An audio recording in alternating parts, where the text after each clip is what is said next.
What if Naruto was a sage in Percy Jackson Part 1? Reading of An Extraordinary Sage's Not So Ordinary Adventure by Red Fist Cannon. Chapter 1. Olympus, Throne Room, December 2007. The meeting room was large. All right, that was a given, but Percy had to put emphasis on this. Despite it being his second time here, he was still in awe of the immense size and majesty of the room, let alone the entirety of the Golden City. It wasn't so easy to get used to. As for the residents, hopefully, he wouldn't have to. He turned his attention back to the gods.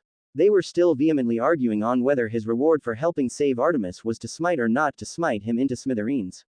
He, along with Talia and Annabeth, stood near Bessie. Man, his feet hurt. This place really needed a waiting room. Percy supposed he should be paying attention, impending doom and all, but since they've had this discussion last year too, one couldn't blame him for being done with the subject. At least Annabeth was here, and she's glaring at him now. Alright, fiend-wise girl, I'll pay attention, he sighed, turning back to the discussion at hand. He quoted it because it looked like his dad was 2 seconds away from getting physical with his dear uncle. Something about him and his cousins being part of a prophecy or something. That boy's too powerful to live. He should be obliterated on the spot. Zeus thundered, slamming his bolt on his throne's armrest. And I'm telling you, Zeus, if you kill him you'll get the fight of your life. Poseidon retorted back. Same old then. Dang, he could really do with some of his mom's blue cookies. They were the best. As if sensing what he was thinking about, Annabeth turned and lightly smacked his arm. Focus, idiot, they're discussing your death, you should be paying attention. Beside her, Talia nodded and stuck her tongue out at Percy. Stupid pinecone-faced princess. He maturely did the same back at her, and soon they were both glaring daggers at each other. Annabeth sighed, before giving up. Let her be the responsible one around here. Noticing that the gods had stopped shouting, she turned back. Young ones, the council has voted and we have decided you shall live another day. For now, Athena spoke, her voice carrying across the room. Yeah, 'cause y'alls are pretty cool. Apollo gave them a thumbs up, and Artemis sighed. Classic Frank. Despite not knowing the god for a long time, Percy felt that being cool like that was his M.O. Talia rolled her eyes. Of course, they don't want to kill us because they need us, she muttered, fidgeting with Aegis. Annabeth shot her a look but didn't disagree. So what now? Percy asked. Either being brave or stupid, as some, mainly a certain daughter of Athena, would believe. After all, how long was someone supposed to be standing here for? They just came back from an insanely dangerous quest, and he's had to carry the full weight of the sky for a while. Did anyone have any idea how heavy that thing weighed? A lot. The answer was a lot. So was a break too much to ask? Or a shoulder rub? Maybe. Probably. Zeus glared at Percy, but before he could reprimand him for his disrespect, Artemis thankfully butted in. I have one more matter to discuss, before we may send these young heroes away. It is a matter of the hunt. Percy stiffened up. The hunters of Artemis. Beside him, Annabeth and Talia both looked grim. Percy gritted his teeth, before actually concentrating on what Artemis said. Zoe's death was fresh and bitter, and for sure this talk would be about her. He had a nagging suspicion about what else it may entail, but the son of Poseidon violently shoved those thoughts down. He gave a not-so-subtle glance at the blonde next to him. No way, Annabeth was his best friend. She wouldn't leave him for a bunch of insanely powerful and cool immortal hunters, who served underneath Artemis. She wouldn't. Bianca did though, and Bianca was. Percy shut that train of thought right there, the thought of his late cousin sickening him. Oh god, what was he going to tell Nico? Feeling apprehensive, Percy started towards where the goddess of the moon was speaking.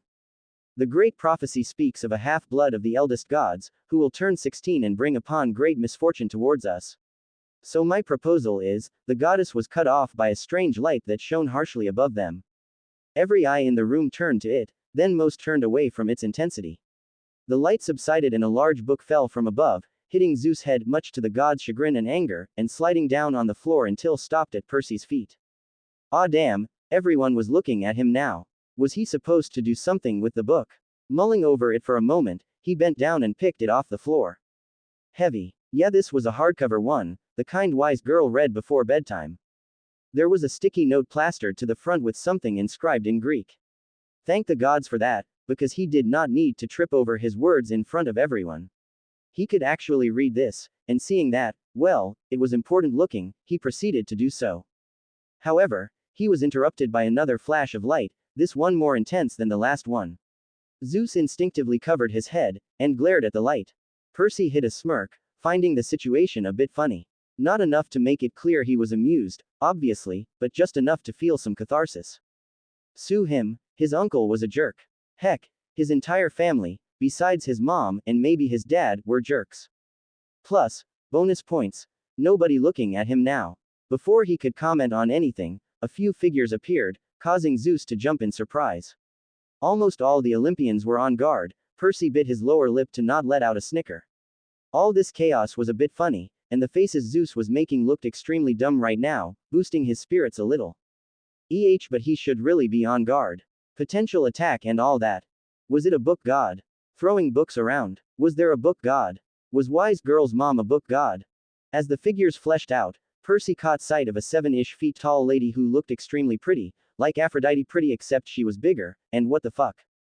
The question was indeed appropriate, seeing as Hades appeared in the middle of the room, followed by Luke who looked pretty banged up and in chains, then Nico, Bianca and Zoe who were standing unharmed and. What the actual fuck? His hyperactive ass immediately focused on the problem at hand. 2 dead girls were in the middle of the room. Also Luke, who he was pretty sure fell to his death just hours ago. Now, which was the bigger problem?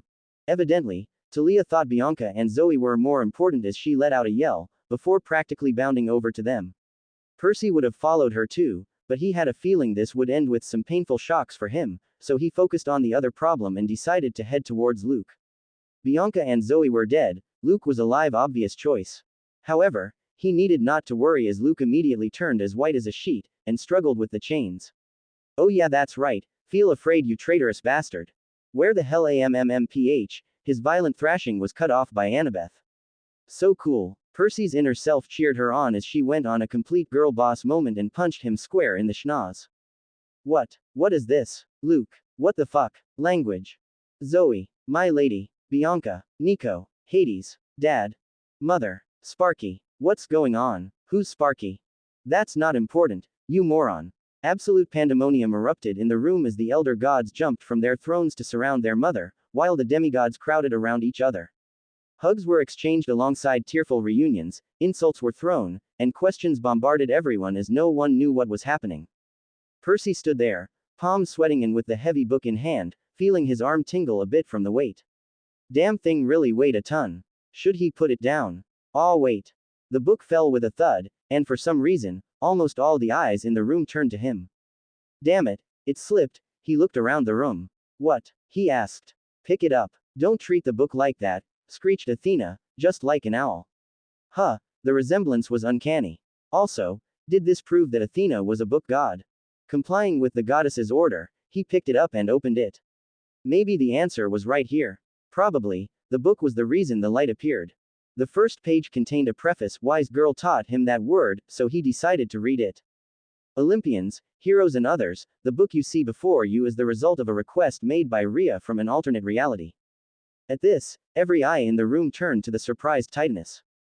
Don't look at me, I don't know what other me is going to do. The normally cheerful woman said, looking nervous. She then looked at everyone. However, I'm sure that with time, we shall figure it out. Hoo. Percy could have sworn he heard a cricket somewhere. Tough crowd. He chose to continue before anyone could say anything, feeling a little awkward with everything.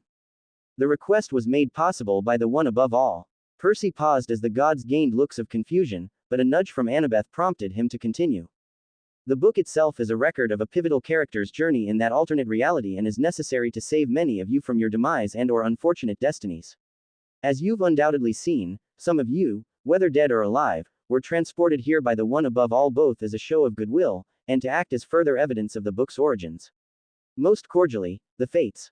The raven-haired boy barely finished the paragraph before questions started flying. What? One above all? What manner of impudence is this? Mother. What did your other have to do with this? I don't know, my children. I'm just as lost as you are. Does this mean we get some time off? Shut up, Apollo. Silence. Zeus' order was emphasized with a boom of thunder. Sorry. Percy raised a hand. His question cut through the tension that had followed Zeus' demand, and once again brought attention to him. What da ya want, Prissy? The god of war spat only to have his hand slapped lightly by his lover. Don't be so crass, Aries, let the boy speak. Aphrodite spoke from her side, while shooting a beautiful smile at the demigod. Further to the side, Hephaestus huffed in annoyance on his throne, his eyes focused on a small trinket in his hands. The raven-haired boy fought down the blush forming on his face, and focused back on the book. There's still this part. P.S. We require an audience with the council at the earliest opportunity following the many revelations in this book. The statement raised some questions once again, but this time, before any further pandemonium could occur, Athena chose to speak. I believe we should read the book. If it truly came from the Fates, then it poses no danger to us. If they believe the information in it to be so sensitive as to require an urgent meeting, then there's much to gain from it, the goddess of wisdom explained, her tone measured and terse. Well, this wonderful, Dionysus grumbled from the slumped position on his throne. The son of Poseidon jumped slightly.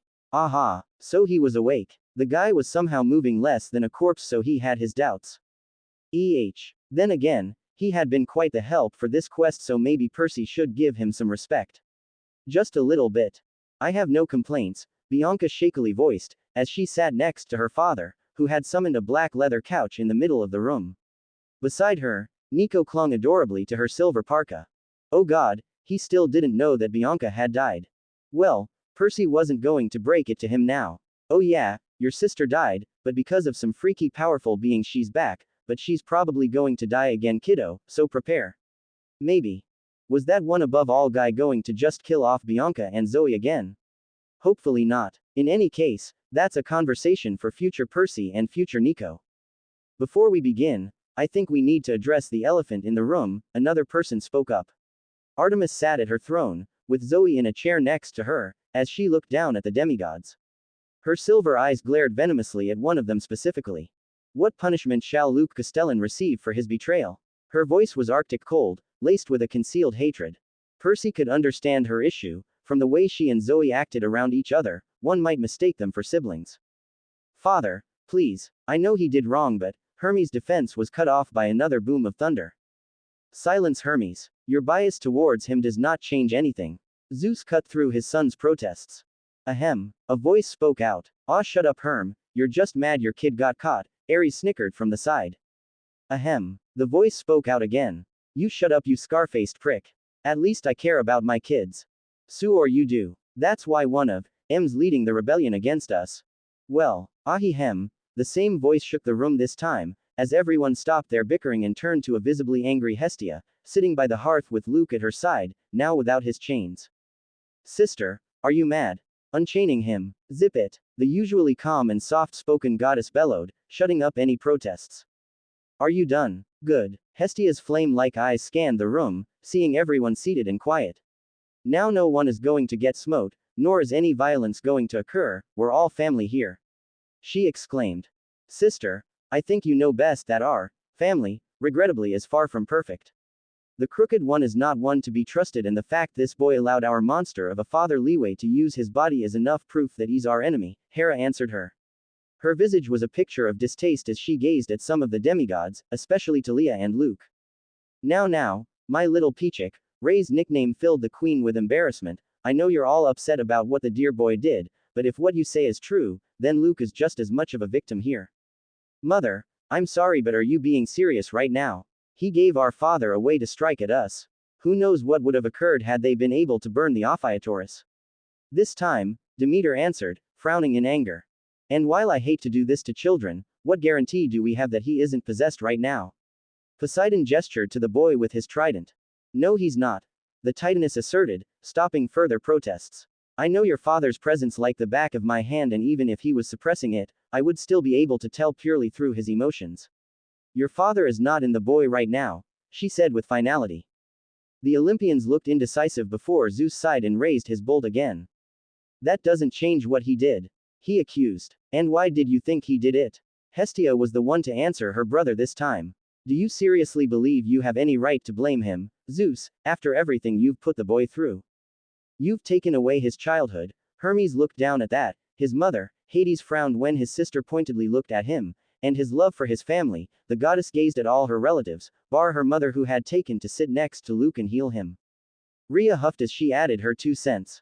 So is it any surprise the child felt as if he was driven into a corner?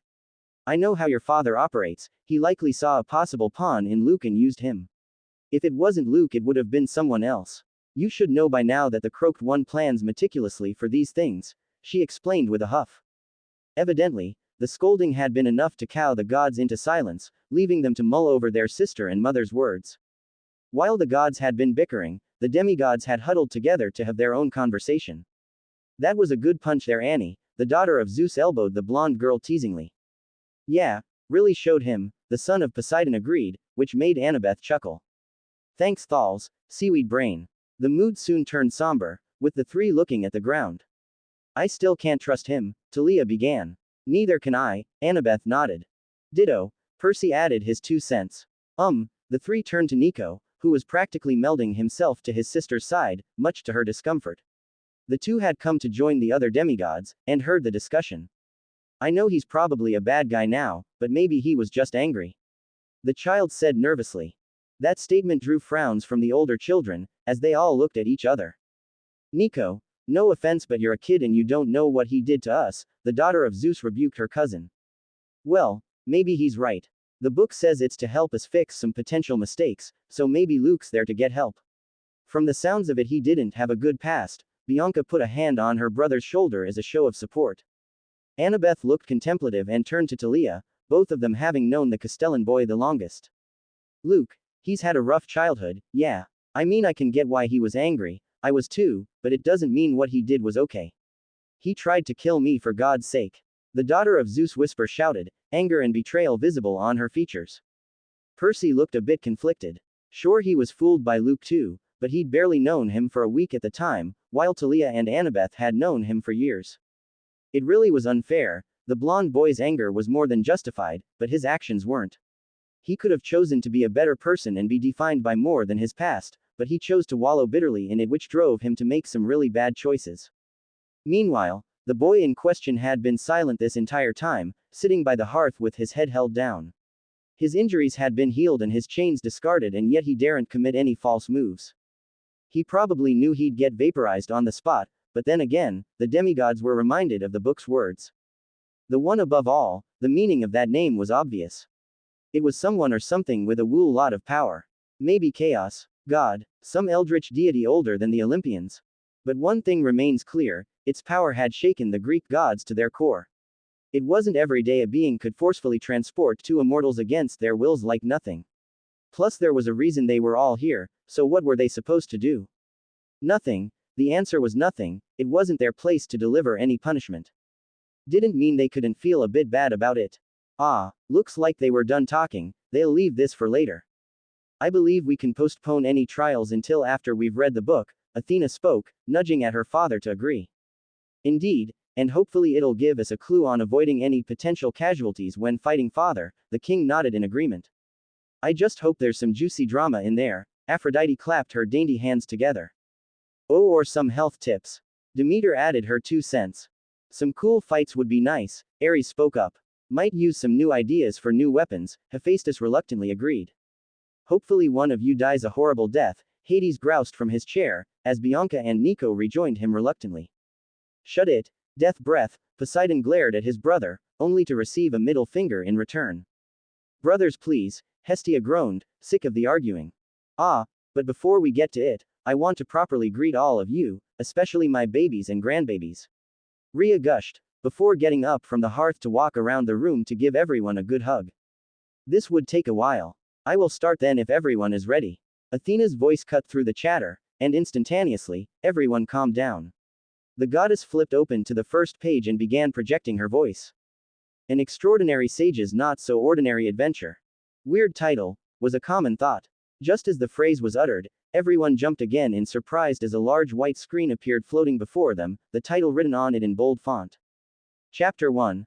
Father and Son. Rhea, Hestia, and Hera alongside some others smiled at that, hoping it foreshadowed a good relationship. The screen lit up, showing what looked like an old page from a book. I've never fully believed in his existence, for I thought it was nothing more than a myth. What? Percy interrupted within the first sentence. Athena and Annabeth shot twin glares at him, and he held his arms up in a placating gesture. Sorry, but that's a strange way to start a chapter, he protested. It really was. What sort of book starts off with a sentence like that? It's not a chapter, it's more like a foreword or a preview, Athena explained. Preview. Can't we skip it? Talia muttered under her breath. This is a waste of time. She sighed, before focusing on the book. Goodness, who knew how long this would take?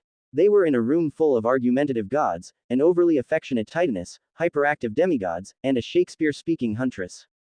Oh, fuck her life. A man who walked the earth before the gods themselves. Surely it must be a jest. For that sounds the furthest away from a man. Wait, what? This time Nico interrupted. However, no one gave him any glares. Huh, that wasn't fair. Percy grumbled. How come he got a glare from wise girl and her mom, but cute little Nico got right? He was a cute kid. Yes, that was probably the reason. How can a man walk the earth before the gods? Didn't gods make humanity? Nico asked. Before Athena could provide an answer, the titaness beat her to it. Well, dear, while I'm sure the story would tell us, I will say that gods only created the humans now, not every human civilization in history. She smiled at the tiny black-haired child while her statement garnered some curious looks from the rest of the demigods. Moon Pie's babies are adorable. All of them are. The titaness gushed internally, fighting the urge to pinch the kid's cheeks. So they're probably talking about someone from the Golden Age, back when titans like me, she gestured to herself, ruled. But sadly, since your grandfather had a chronic case of poop head, the childish insult elicited some chuckles from the crowd, particularly the elder Olympians. Humans didn't have much room to do anything other than suffer. They were dark times, which is why it puzzles me why anyone would want them back. Zeus glared lightly at Luke. The boy said nothing and simply looked away. Knock it off, brother, Hestia's voice cowed the king. But alas, I was proven wrong. For we were one day visited by a man who resembled the one described in the ancient texts. Hair that looked to be woven from gold, eyes that resembled the sun itself, and a body that surpassed any warrior's. Mama likes the sound of that, the love goddess tittered. If that were not enough, the man had the audacity to empty our entire supply of flour. And for what else but his own personal meal? Preposterous. Inconceivable.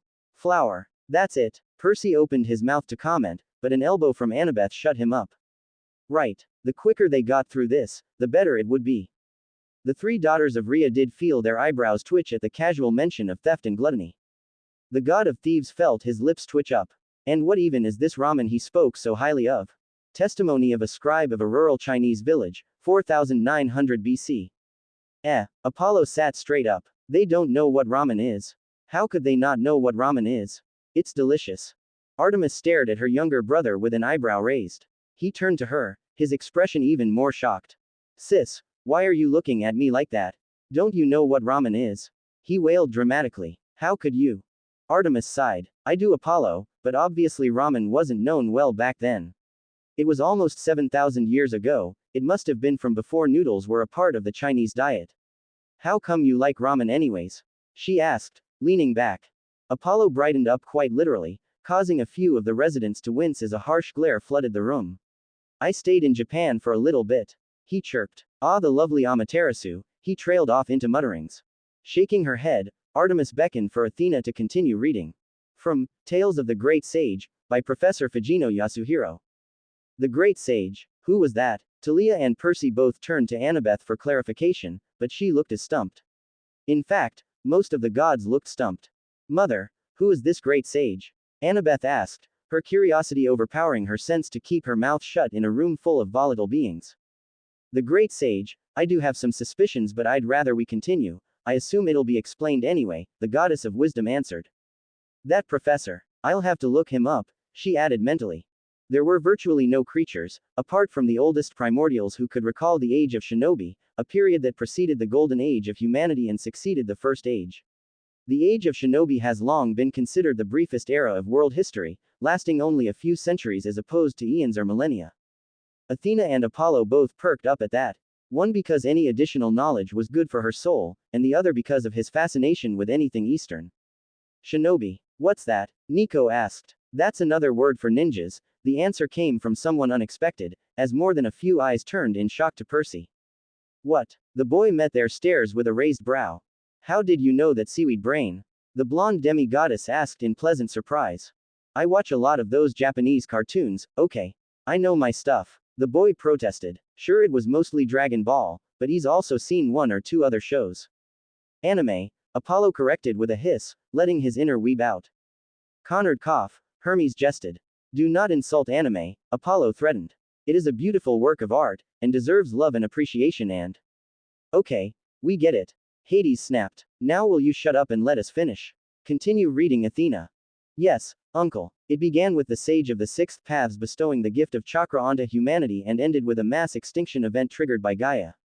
Six paths, chakra. Alright, this is a bit too much. Talia interrupted, drawing a groan from Athena.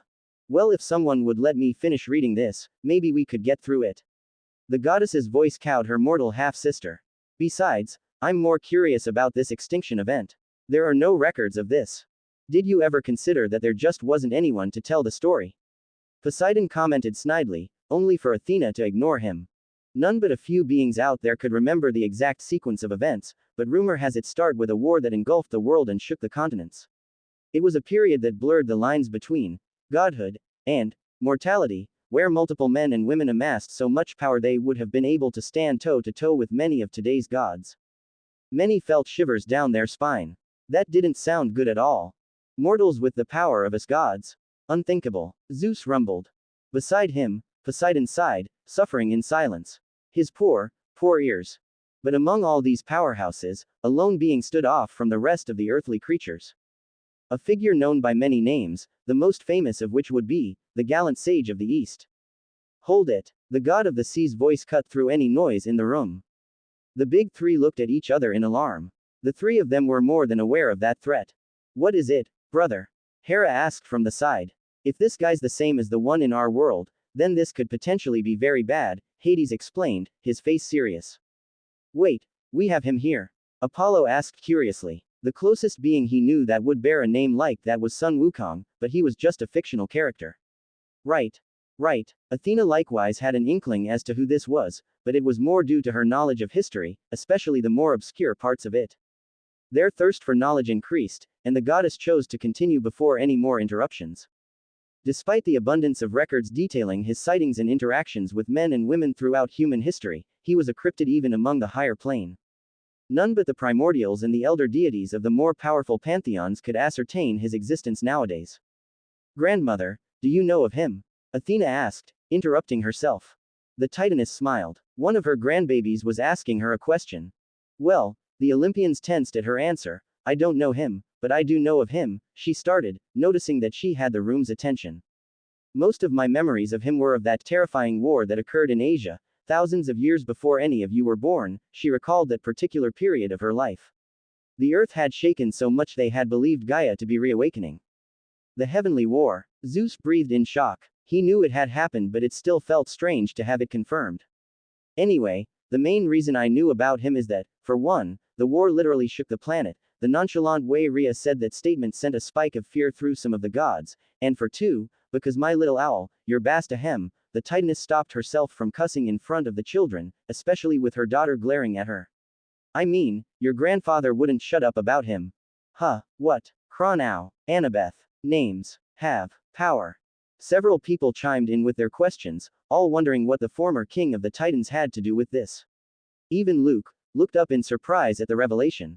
Now, children, while I'm sure everything will be revealed eventually, just know that this man in particular terrified the croaked one. Her statement was accompanied by an amused smile, as she remembered her ex-husband's ridiculous tirades about the sage. Everyone else felt their worries increase. It does create a sense of paranoia among them. The thought of a being with so much power left unchecked was worrying. It really is, Zeus said, looking clearly uncomfortable at that fact. Who knows what such a creature could be planning? What sort of evil machinations could they be concocting? The ominous nature of that question was unnerving to many. Chiba Prefecture, Japan, spring of 2000. Mina Psycho Arigato KKK Kawao. Apollo sang, only to be smacked by his sister. ... Slurp. Crunch crunch. Comma. Bianca's face took on a confused tone. What? He asked. Why do we hear those? She asked in confusion. That's what's written down here, and it's coming from the screen, Athena replied. Oh, that's some loud slurping though, Hestia commented, scrunching her nose at the distasteful sound. Surprisingly, the next section was not spoken with Athena's voice, but distinctly male ones. Hey, Pops. Yeah son, I'm bored wait, don't you dare. Hi, bored, I'm Dad. Some giggled at the bad joke, some groaned, but among them, Rhea gasped. Could it be? She thought, a smile appearing on her face.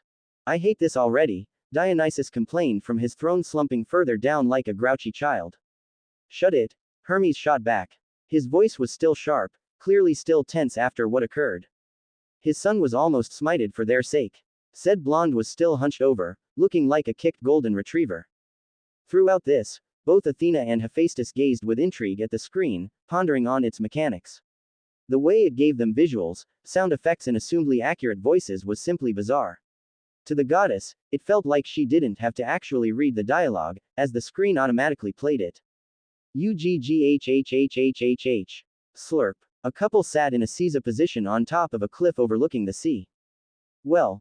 One was sitting, the other was writhing in what appeared to be physical pain on the ground. Oh no, Hestia fretted, is he alright? Hades started, it's a book sister, it doesn't matter, he grumbled. Pain. Aries butted in from the side, looking immensely happy at the thought of any violence. No one paid him any attention. It still happened in another dimension. Rhea cut in, also looking concerned. Hades sighed. Once his mother and his dearest sister got into something like this, it was hard to stop them. I'm sure we'll find out, Poseidon added, trying to placate the two. The tallest was a blond man, holding a hot ceramic bowl of ramen in his calloused hands and using chopsticks to inhale the noodles at an almost inhuman pace.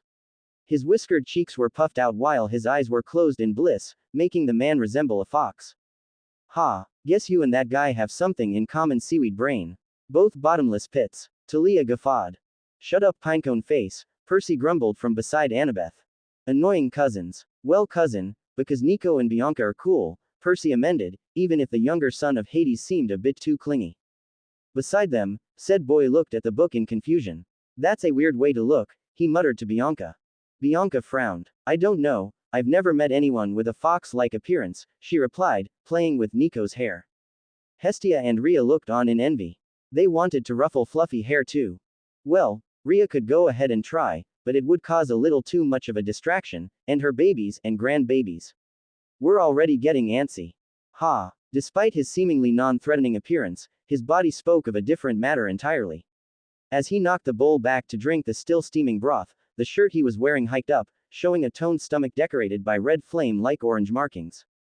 The same markings went over his muscular arms in a manner resembling some sort of tribal body paint.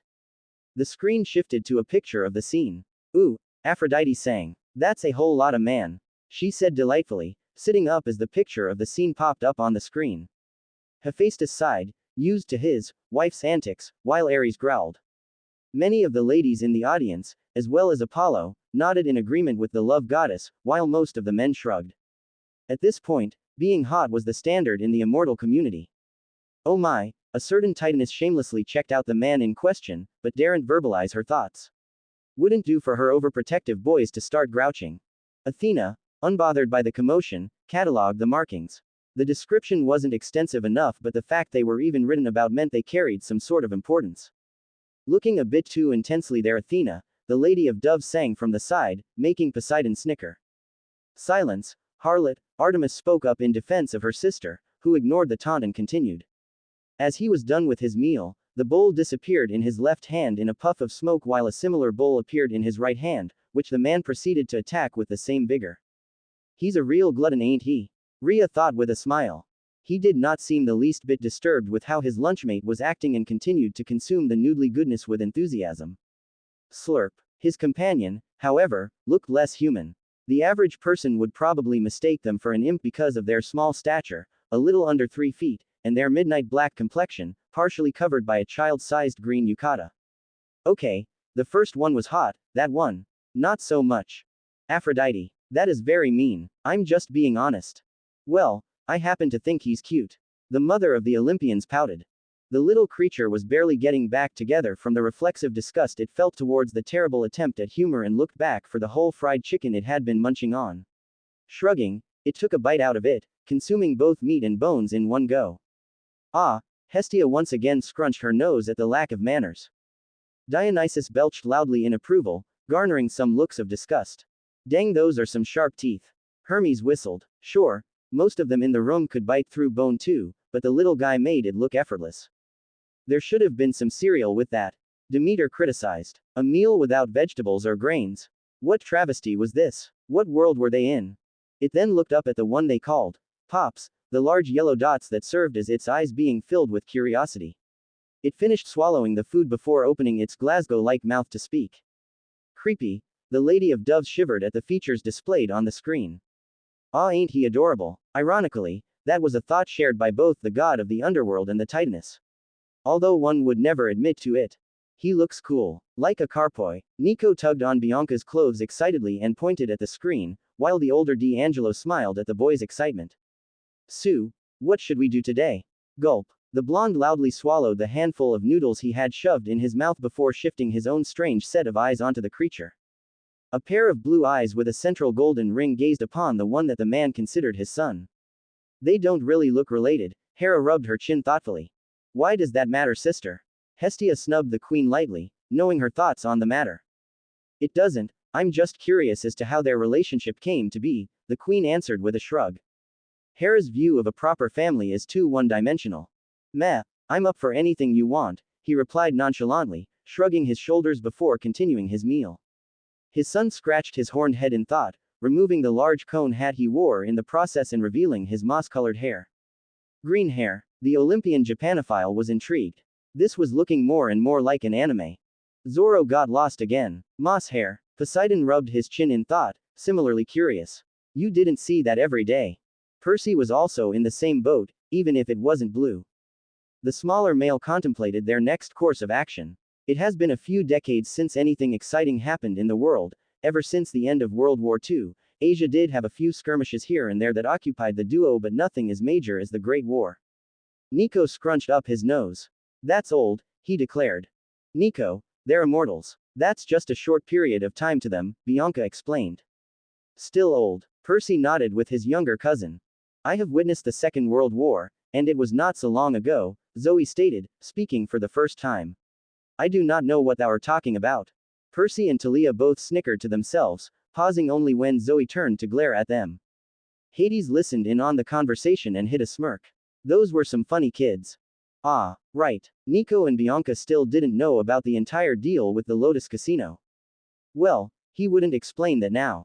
Maybe later. I agree with the midget, Aries said, you guys just had to have that oath, didn't you? We could have had a third war with the Japs. And the Reds. It would have been glorious. Zeus rolled his eyes at his son's ravings. He wouldn't complain about peace, as moderate as it was, because that seemed like something his own father yearned for. Hestia smiled at that statement while her more violence-inclined nephew gagged in disgust. But he still wished for something to do. They had already been all over the world, traveling most of the continents for millennia in search of adventure and great foodstuffs. However, the blonde had insisted on staying in the Far East for the last few centuries. Naruto N. Uzumaki was strong, perhaps one of the strongest beings on the planet. There was little in the world that he felt apprehension towards. That's quite a bold claim, Hades spoke, raising an eyebrow. Yeah, I'd like to fight him, Aries exclaimed, perching on his seat. Maybe this wouldn't be so bad after all. Of course, you would, Hephaestus responded, his voice dripping with sarcasm. The gods who knew of the sage's legends raised a brow at this information. What could prompt such a powerful figure to confine themselves? Well, anything not truly omnipotent, that is. No one liked the implication of that line. I'm strong too, not as much as Pops obviously, but I can hold my own, and if push comes to shove, I'll just call for help, the shorter of the duo thought. There had to be a sensible reason for his father's decision, but for the life of him, he couldn't think about anything. Maybe it was his own apathy towards most living creatures that weren't his family or those he considered precious, but there was simply no valid excuse for them not to do whatever they wanted. There should be, Hestia murmured, surveying the room. Alas, immortality oftentimes had the unfortunate side effect of taking away one's compassion for mortal life. What's apathy? Nico asked curiously. It's the opposite of empathy. It essentially means to feel nothing for others, the blonde demigoddess explained kindly while furrowing her brows. That particular characteristic spelled naught but bad news when it described an immortal. After all, who's gonna stop us? I don't know, maybe the gods.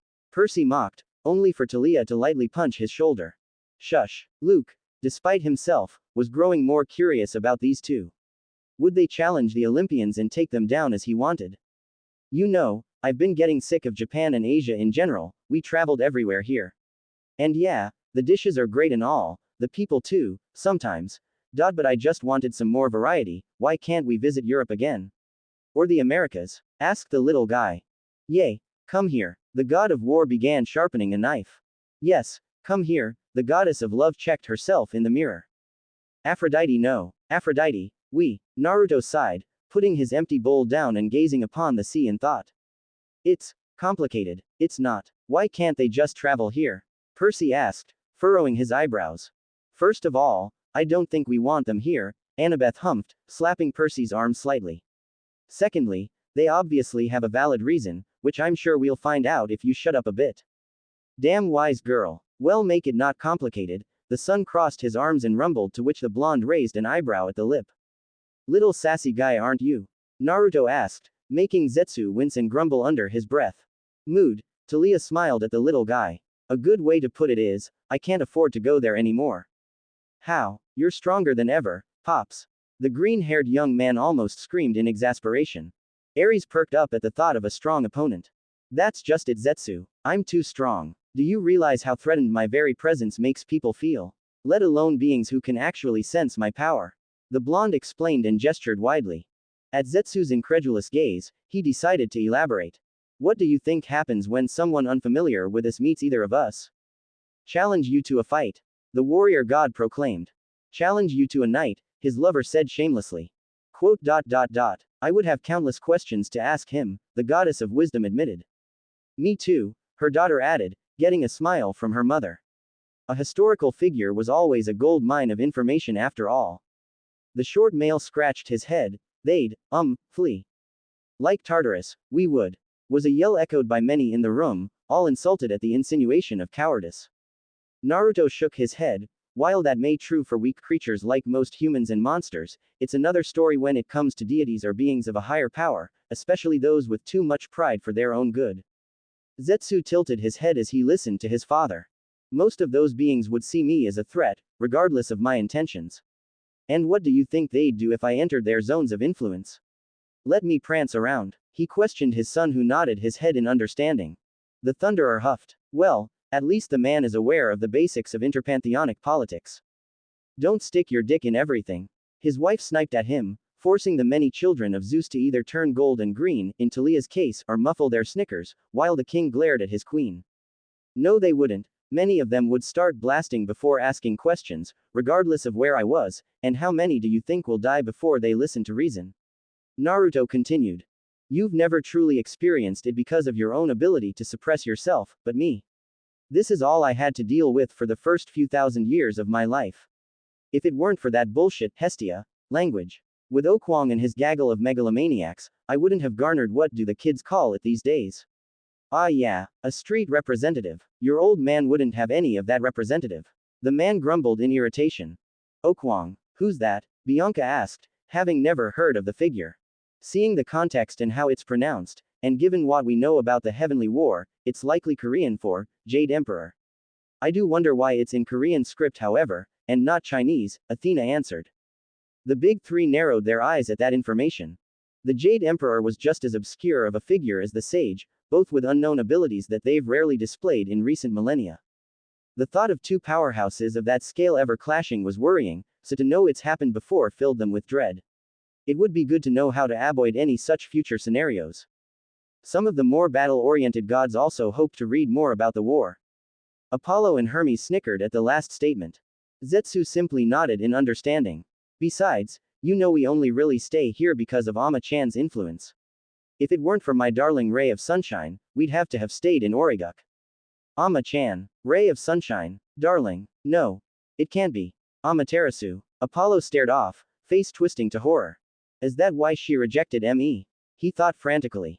Did he really flirt with a married, taken foreign goddess? His other him was gonna die. Scratch that, he was gonna die. He did that too. Wait. His scared eyes briefly crossed with the Lady of Doves, the goddess having chased after Amaterasu as well. The deity in question was idly filing her nails, a self-confident smirk on her face. Why wasn't she worried? Zetsu again nodded, thinking deeply on it. It really makes sense when I think about it. Pops and Uncle Kurama alone are some of the top dogs out there, so there's really nothing to fear. Plus everyone in Asia sort of keeps their distance from us. Naruto had forged many friendships among the supernatural in the Eastern Hemisphere, some of them strong enough to be considered a pantheonic threat like he himself was. What? Screamed most of the younger gods in the room. I knew you said he was tough, but this is ridiculous. The messenger cried out in alarm. Him coming here would spell disaster. The huntress cried out in alarm, with her lieutenant nodding vigorously. With the demigods, the situation was much calmer, as many were lost on the meaning of the words, but all naturally felt the panic didn't bode well. What's a pantheonic threat? Percy asked the obvious, only to be answered by a sigh from an unexpected source. Well, Peter, it's pretty obvious, but it's a threat to a pantheon. It's part of a system agreed upon by many pantheons that measure threat levels. Guess where you and the campers stand, the god of wine drawled out with a small sneer at the end. The son of Poseidon chose not to respond, and instead mulled over the explanation, before turning to his father. Dad, what's your rank then? The boy asked. I, like my brothers, would classify as a chief god level threat, a single rank under a pantheonic threat. The three of us could each destroy several countries and even a continent if we wished to. The god in question smiled at his son and puffed his chest in pride. The statement was received by the mortals in the room with mixed reactions. Annabeth's eyes shined with curiosity, while Luke's widened to the size of dinner plates. On the other hand, the children of the big three were awed at the information, Nico even going as far as to note it down on the respective mythmagic cards. Just as the boy was about to put his cards away, a small figurine was held in front of his eyes. Huh, is that Hades? He's the only one I don't have. The boy screamed in glee, snatching up the toy and looking up at his benefactor. He was met with both Percy and Bianca, the two having taken the opportunity to gift Nico with it. Thank you, thank you, thank you. The boy jumped in his cousin and sister's arms as the two smiled down and returned the hug. From the side, the Lord of the Underworld let a soft smile grace his features while Ria cooed at the display. He had a pull here that he lacked in the other parts of the globe, especially in the West. Zetsu heard and read a lot of bad things about the so-called gods dominating the Western Hemisphere. For some reason the word gods is quoted. Athena raised a brow at this, for it implied disbelief. Why would two immortals disbelieve in creatures that existed? Be it Zeus' vindictiveness and paranoia, Odin's similar but more calculative personality, or even Ra's wishy-washy demeanor. And just like that, Zetsu became my favorite, Poseidon smirked. Truly an excellent judge of character, Hades nodded mockingly. Shut it, you two. I am not paranoid. Zeus seethed, looking extremely put out. The rest of the gods and demigods had to bite their lips to stifle their laughs collectively. Ah, Sparky, but you have to admit you are. Just a bit, Ria exclaimed, choosing to partake in the very popular parental sport of calling out your child in public. Why, I remember when you were just a small boy, every time you heard a storm you thought another thunder god was challenging you to a fight. It was adorable. Oohoo. Mother. Not in front of everyone. The peanut gallery took this as its cue to erupt in chortles. But compared to their power base, there really wasn't anything the Western pantheons could pull that would catch them flat-footed. They had too much raw power to be challenged. But that doesn't mean any of the pantheons would be cowed into non-violence. They had too much pride and too little care for anything they considered below them. Alright, now I really wanna fight him. Lemme it. I am Pops. Aries was both frustrated and excited. He, like many of the gods present, did not like the dismissive tone with which the Uzumaki spoke.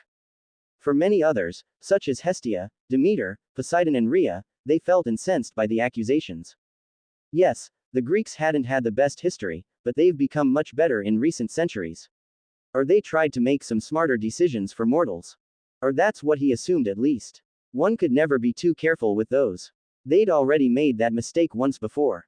Percy scratched his head. Before? Are they talking about that heavy war thing you talked about? He asked, only for his friends to sigh. It's heavenly war, kelp head. Too much moss in your ears. His older cousin replied, poking his head jokingly. You're one to talk with all that bark in your hair. Why, you little. Annabeth moved between them as the two oversized children almost jumped at each other. In the end, Naruto wasn't afraid to fight them, but any fight he might get into could become both bloody and destructive, delivering crippling damage to both the environment and the people. Something that he, as a sage, cannot allow himself to do. Artemis actually smiled at that, surprising Zoe, who sat next to her. My lady. The huntress leaned in to whisper to her patron. It's nothing, Zoe, it's simply refreshing to see someone, especially a male, care so much about these issues. Her answer drew a nod and a small, almost imperceptible smile from her closest confidant. While most of the gods accepted the man's logic, Aries was scowling at the lack of gung-honess the man was displaying. Come on. This is boring now, the god of war replied. Hestia and her mother wore large smiles at the statement. Finally, a diplomatically inclined powerful immortal. With the demigods, however, a different discussion was being held. What does sage mean? The son of Hades was puzzled at the unfamiliar word he's heard several times now. The daughter of wisdom, as usual, delivered the answer promptly. It generally means a wise man, but I feel like the context here makes it different, she said with some hesitance. So what? He's a tree hermit man. The other boy in the group asked. Annabeth chose not to answer. But Zetsu found himself racking his brain for another argument. He didn't personally care as much as his father for any potential consequences their presence could cause, but he had thought up a way to prevent those scenarios and he hoped Naruto would agree. I mean, we don't have to announce ourselves, you know. I could use air, you know, that new technique, the little guy tried to convince his father. Athena raised a brow. A new technique? What was this? You mean that one you've been working on? What did you call it? The man scratched his whiskered cheek in thought. Mole in plain sight, Zetsu spoke with a level of pride. The technique had been his pet project for quite a while and one that could offer up a solution for their dilemma. The goddess of wisdom raised a brow at the odd name, yet she could guess what the technique's ability would entail from it. It was a similar skill to one used by a warrior of the old world, one that his father fought in the past. The old world? That's over 12 millennia ago. Hera exclaimed in shock.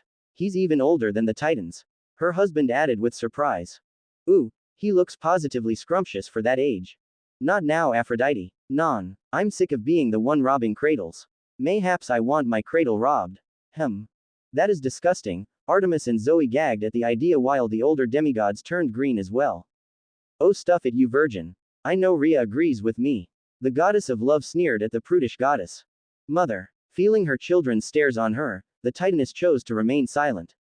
The second Tsuchikage's dustless bewildering cover hid the user's presence and chakra, or energy signature, completely from other shinobi or warriors in general. Zetsu initially wanted to take it a step further, and completely erase the user from everyone's radar, including all-seeing beings like the astral or sky deities of multiple pantheons. Athena trailed off with a contemplative look on her face. Beside her, Aries looked puzzled, while Zeus looked horrified. This technique would hide them from us. He shrieked. That can't happen. Brother, calm down, Hestia comforted. They seem to be very well-rounded individuals, and do not wish to cause harm upon us, she added. Oh pooh, so he'll be playing hard to get him. Aphrodite pouted. Hephaestus, who's been listening to his wife prattle on and on about her newest interest, actually felt curious himself. If he could replicate this technique through his own tech, the Greeks would gain a giant advantage. Failing to accomplish that goal, Zetsu opted to shift his objective from erasing one's presence to blending it with the surroundings. The technique was powered purely by senjutsu, which he and his father were both masters of. Nature chakra would constantly coat the body in a thin, opaque layer while sending a mist of diluted chakra in the area surrounding the user. Nature chakra would act as a masking agent for the other kinds of energy within the body, thus making it seem as if the user was made of pure senjutsu, or pass him off as a nature spirit. All things considered, that sounded like an easy task for both of them. I mean, they both are powerful, Annabeth pondered. I understood none of this, Percy grumbled while Talia snickered next to him. Don't act like you did. I know you don't have a clue either. The son of the sea turned to glare at his cousin. Do not. Then explain it. I err, so it's like shut up. Both cousins began pushing each other while the more level-headed blonde next to them smacked a palm to her head.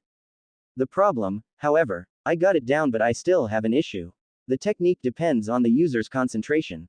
You have to be constantly focusing on it to maintain it. This means that any lapse of focus could land us in the crosshairs of any supernatural being with a sensing capability, explained Zetsu, while Naruto gained a surprised look followed by a proud one.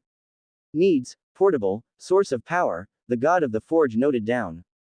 You finished it. That's my boy. Bahahaha. The blonde father laughed joyously as he scooped up his child and held him up, much to the son's annoyance. After all, that was an achievement of the highest order. Hiding their power from other deities was near impossible. if they made themselves invisible to the eye with a technique, they could still be detected by powerful sensors. Simply walking into a pantheon whose authority they had no positive relations with was out of the question, especially if what he heard about those gods in the Americas was true. His son, however, was ironically like a sponge. Hey, get it? Because he was half plant. Just like with earlier, Percy could have sworn he'd heard the sound of a cricket. Hoo, the mother of the Olympians tittered, making many eyes turn to her. What? Rhea raised her arms defensively. I got it. She smiled at the silly humor. Everyone else felt dread for what was to come. He simply absorbed information and thought up unpredictable ways to use it. Quite outside the box like himself at his age, but his boy was also a born genius. That was far from the first technique he invented, but Naruto still felt a swell of fatherly pride every time his boy made such discoveries. What? Percy verbalized everyone's thoughts. I can sense the trademark from here, Apollo whispered to Hermes with a chuckle. Is that a good thing? The god of messengers asked back. I dunno, you tell me. Rhea giggled at the interaction. It was just like her and her girls. But Zetsu's problem was a pretty big one, still. Old as he was, Naruto was still Naruto, meaning he was just as hyperactive as those demigods peppering the world were, and thus could never give all his focus to a single task for too long. Oh, Percy exclaimed, sitting upright. Like a demigod. Yeah, an immortal version, Talia added with a grin, feeling the man to be somewhat relatable on this front. Yes, ADHD might help them fight, but it isn't going to do them any favors in other more delicate situations. Artemis grimaced. No thanks, we already have one. She gestured to her brother, who gave her a look of betrayal. Said God also felt his other half-sister looking at him and turned to her. What is it? Something in my face? He asked. Uncanny resemblance, the wise goddess mused, before she returned to reading. Especially considering the technique will need to stay active when they inevitably go to sleep for the night. Sure, he could force himself to stay awake the entire time, but he liked to sleep. It gave him some modicum of serenity. Sleep is good, Dionysus added from his seat, practically melting into it.